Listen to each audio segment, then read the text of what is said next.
जिस तरीके से बिल्कुल बलराम पांड्या बने रहिए मेरे साथ में, लेकिन गिरफ्तारी गैर कानूनी नहीं है, अदालत की तरफ से यह साफ कर दिया गया है।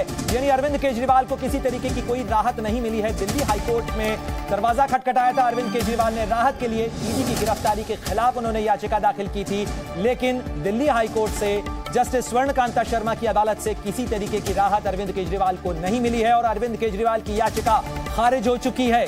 यानी अरविंद केजरीवाल को फिलहाल न्यायिक हिरासत में रहना होगा। उनकी गिरफ्तारी पर किसी तरीके की रोक लगाने और उस फैसले को पलटने से अदालत की तरफ से इनकार कर दिया गया है। किसी तरीके की राहत फिलहाल अरविंद केजरीवाल को यहां मिलती नजर नहीं आ रही है। दिल्ली के मुख्यमंत्री अरविंद केजरीवाल की तरफ से याचिका दाखिल की गई थी दिल्ली हाईकोर्ट के अंदर और गिरफ्तारी को गैर कानूनी बताते हुए अदालत से राहत की मांग की गई थी, लेकिन अदालत ने किसी तरीके की राहत नहीं दी है। साथ ही अरविंद केजरीवाल की तरफ से जो दलीलें रखी गई थी उन दलीलों को भी खारिज कर दिया है, चाहे वो चुनावी चंदे का मामला हो, चाहे वीडियो कॉन्फ्रेंसिंग के जरिए पूछताछ की पेशकश हो। साथ ही गिरफ्तारी की टाइमिंग को चुनावी बताते हुए जो दलीलें रखी गई थी अरविंद केजरीवाल और उनके वकीलों की तरफ से, उन्हें भी अदालत ने खारिज कर दिया है। साथ ही अदालत की तरफ से सरकारी गवाहों की विश्वसनीयता पर जो सवाल अरविंद केजरीवाल और उनके वकीलों की तरफ से उठाए गए थे उन्हें भी खारिज कर दिया है।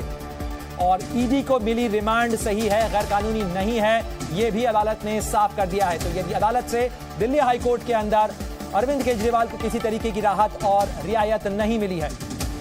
मेरे सहयोगी बलराम पांडे लगातार हमारे साथ जुड़े हुए हैं। बलराम, हाईकोर्ट से आज ये साफ हो चुका है कि अरविंद केजरीवाल को फिलहाल किसी तरीके की कोई राहत नहीं और ईडी उनकी गिरफ्तारी के बाद में कहीं ना कहीं अपनी दलीलों को कोर्ट से मनवाने में कामयाब रही है और मनी ट्रेल भी दिखाने में कामयाब रही है।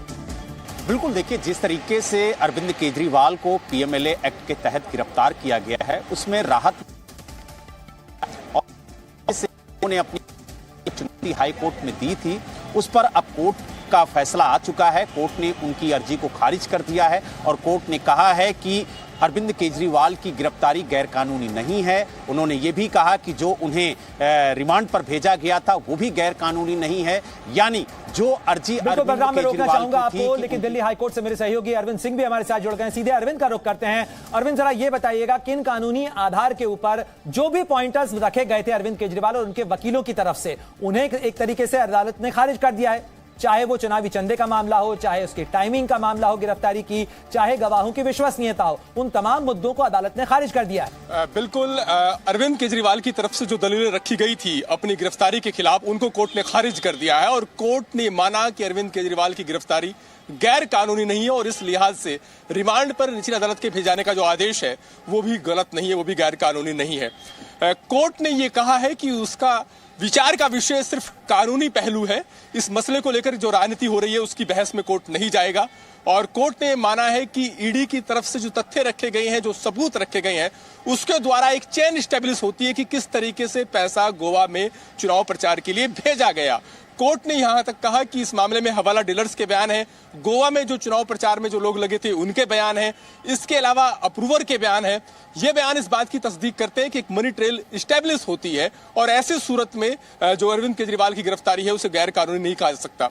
यहाँ पर अरविंद केजरीवाल की तरफ से कई सारे सवाल उठाए गए थे। सवाल उनकी तरफ से उठाया गया था कि चुनाव का वक्त है और चुनाव के वक्त ये गिरफ्तारी इसलिए हुई है ताकि आम आदमी पार्टी को। आप बने रहिए मेरे साथ में।